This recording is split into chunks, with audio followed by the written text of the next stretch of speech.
Hello everyone, and welcome back to Learning English with Noel. Today, we are taking on a topic that's not just about English proficiency, but about influence, impact, and truly making your mark.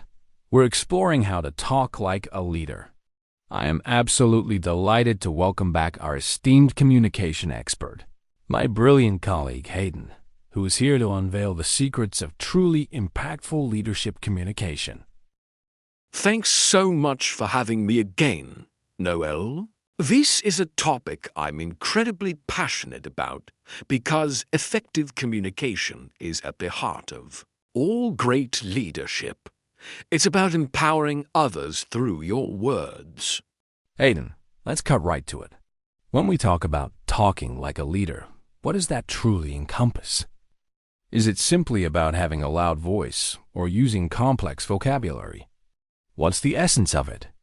That's a crucial distinction, Noel. No, it's not about volume or jargon.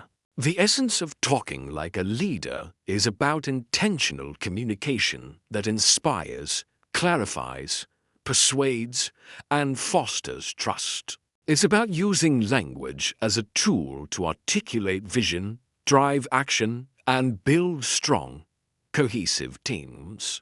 A true leader's language doesn't just convey information, it creates understanding, belief, and commitment. It shifts from telling people what to do to enabling people to achieve. I love that. Enabling people to achieve. That sounds like a fundamental shift. Let's start with articulating vision and clarity. How do leaders use English to paint a compelling picture of the future and ensure everyone understands the direction? Clarity is the cornerstone. A leader's vision must be simple, memorable, and repeatable. Avoid verbosity. Less is often more. Use direct, concise language and strong verbs. Instead of saying, "We need to operationalize synergistic strategies to optimize our market penetration," a leader would say, "We need to focus our efforts to significantly grow our presence in the market." Notice the difference. One is confusing, the other is actionable. Definitely. It's about impact, not just sounding smart. So, how do they actually paint that picture? By connecting the what to the why, leaders frame goals within a larger purpose. For instance, instead of our sales target is 20% growth this quarter, a leader might say, by achieving this 20% growth, we will empower 5,000 more families to access essential services, fundamentally transforming our community impact. They use future-oriented language and evocative words that appeal to emotion and shared values. This makes people want to be part of that vision, not just follow an instruction. Also, consistency in messaging is vital. Repeat your core vision and values often, using the same powerful language, so it truly sinks in. That's powerful. It's about inspiring commitment. Now, a leader needs to exude confidence and authority. How do they project this through their English, particularly in meetings or presentations? Confidence is projected through assertive, yet not aggressive, language. Leaders minimize hedging words and phrases. Avoid, "I think we might consider." This is just my opinion, but instead, use direct statements. "I recommend we proceed with," "My decision is," "We will achieve this by." They speak with conviction. So, no apologies for having an opinion or making a decision. What about the nonverbal aspects of confidence? Crucial, your voice should be clear, calm, and well-paced. Avoid speaking too quickly, which can make you seem nervous, or too slowly, which can lose attention. Vary your tone and volume to emphasize key points, A slightly lower vocal pitch often conveys more authority. And remember body language. Maintain steady eye contact. Use open gestures. And adopt a confident posture.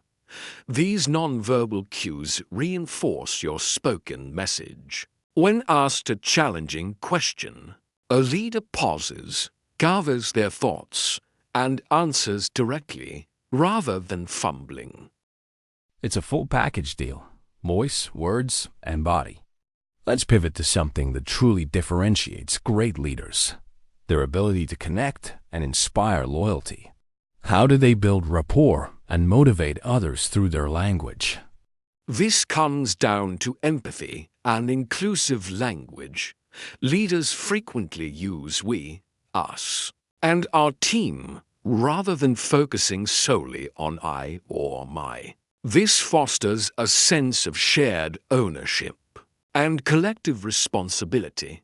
For instance, we achieved this milestone together instead of I led the team to achieve this. That's a subtle but significant shift. What about active listening? How does that demonstrate leadership? Active listening is paramount. Leaders don't just wait for their turn to speak. They truly absorb what others are saying. They ask open-ended questions to encourage deeper discussion. What are your perspectives on this? Or can you elaborate on the challenges you foresee? They also summarize and reflect to confirm understanding. So, if I'm understanding correctly, you're suggesting X because of Y. This shows respect and ensures alignment. That makes people feel heard and valued. How do leaders use their language to give constructive feedback or acknowledge contributions? When giving feedback, leaders focus on the behavior and its impact, not on personal attacks. They use the "I've observed X and the impact was Y, so let's try Z next time" approach. For example, I've observed that the report details were quite brief, and the impact was that the client needed more clarification. Perhaps next time, we could add more specific data points. They also excel at recognition and appreciation using specific language. Sarah, your innovative solution to the coding problem truly saved us valuable time this week. Thank you for that initiative. This is far more impactful than a general good job. Those are fantastic, practical examples. Moving to the core of leadership: decisiveness and accountability. How do leaders communicate their decisions and take ownership? Leaders communicate decisions with unwavering clarity. Phrases like, "after careful consideration, the decision is to proceed with," or "we will be implementing this strategy starting Monday." They don't leave room for doubt.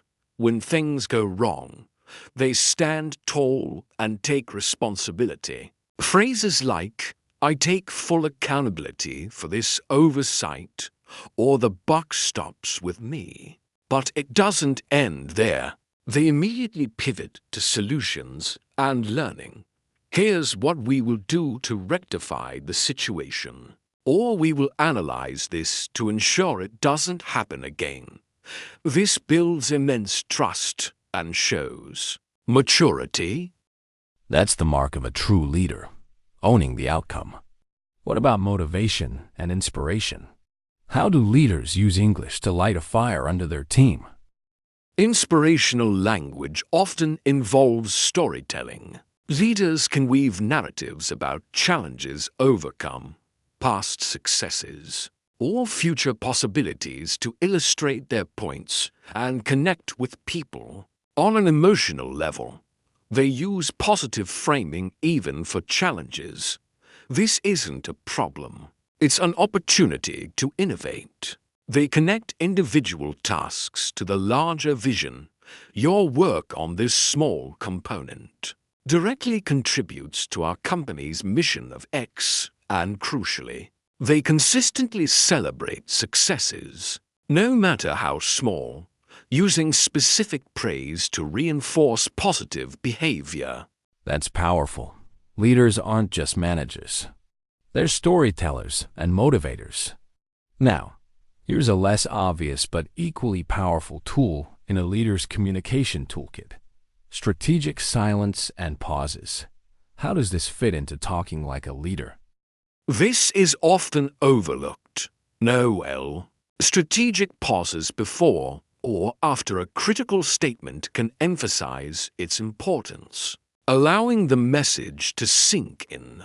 Think of a speaker pausing before delivering a powerful call to action. Strategic silence during a conversation or meeting can encourage others to speak up, allowing a leader to listen and gather more information without dominating the discussion. It shows confidence. You don't feel the need to fill every moment with your voice. It also conveys thoughtfulness and control. That's such a subtle but impactful technique. It shows confidence in your message and respect for others. Finally, what about navigating those difficult conversations or crisis situations? How does a leader's English stand out then? In crisis, a leader's communication must be calm, factual, and empathetic. They speak in a measured, composed tone. They are transparent about the situation without causing panic. We are facing a challenging situation, and here are the facts as we know them. They emphasize unity and resilience. We will navigate this together, or our collective strength will see us through. They provide clear, actionable next steps. When delivering bad news, they do so directly but with empathy, focusing on the impact and what support will be provided. In conflict resolution, they act as facilitators, encouraging calm discussion and focusing on finding common ground and solutions, rather than assigning blame. Hayden, this has been an incredibly comprehensive and insightful discussion. We've gone from the fundamentals of clarity to the nuanced power of silence. It's been a pleasure, Noel. The journey to talking like a leader is continuous, but these principles provide a robust framework. And that's exactly what our listeners need. To sum up, talking like a leader is about cultivating clarity, projecting confidence, demonstrating empathy, acting decisively, inspiring action, and navigating challenges with composure, all through your intentional use of English. Precisely. It's about leading with your words, and through your words, shaping the world around you. Hayden, thank you so much for sharing your profound expertise with our audience today. This will be an invaluable resource for anyone aspiring to lead. My absolute pleasure, Noel. I hope it helps everyone on their leadership journey. And to all of you amazing people watching, remember that leadership is a skill developed over time, and your communication is at its core. Practice these principles in every interaction, big or small, and watch your influence grow. If you found this discussion insightful and empowering, please give this video a thumbs up. Subscribe to Learning English with Noel for more transformative insights. And tell us in the comments, what's one specific communication tip from today's episode that you'll put into practice to talk more like a leader? We're here to support your growth. Until next time, keep leading, keep learning. Bye, everyone.